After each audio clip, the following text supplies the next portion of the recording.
I'm Mr. Malloy, and I want to teach you the basics of maintenance.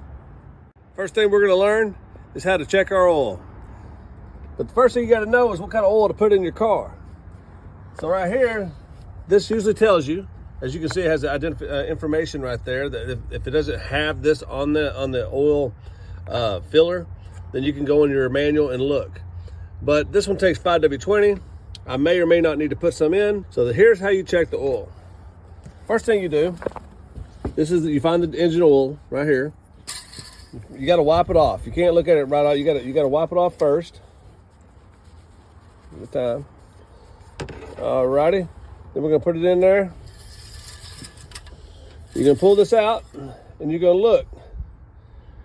This one's too full, but anyway, you're looking at this part right here. You got two holes here. Sometimes you have hash marks.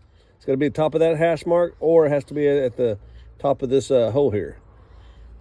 The thing you need to understand is if they say, hey, you don't need an oil change after 10,000 miles or 7,000 miles, that's fine and everything, but you still have to check your oil about every 1,000 miles to make sure you have enough oil, because engines burn oil, okay?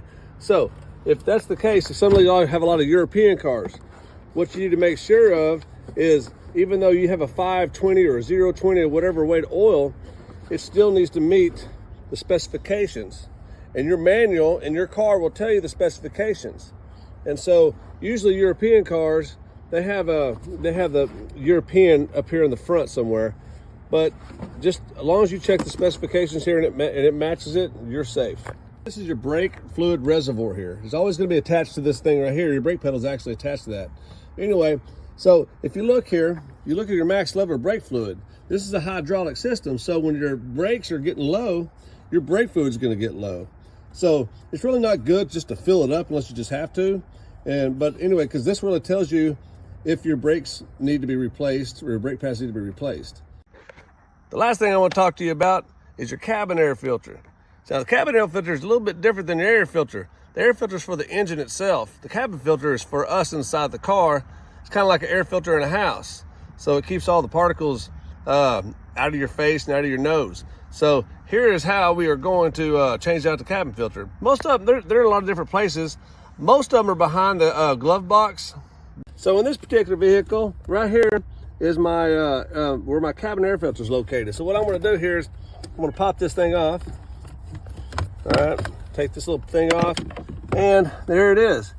You can see right here, if I pull this out, as you go, there's my air filter. Now this one's not too bad. I could probably shake this one out, but all I gotta do is get another one, put it in there. Next thing I wanna show you is how to air your tires up correctly. First thing you need to know is how much air goes in the tire. Proper thing for the car, it tells you on this label here, you'll see it. It's in the doorway of your driver's side. It says 32 PSI. Over here, this is a tire pressure gauge. We put on the tire straight, and when it's on straight, we look. Right here, it says 27 PSI. So now we get the air chuck.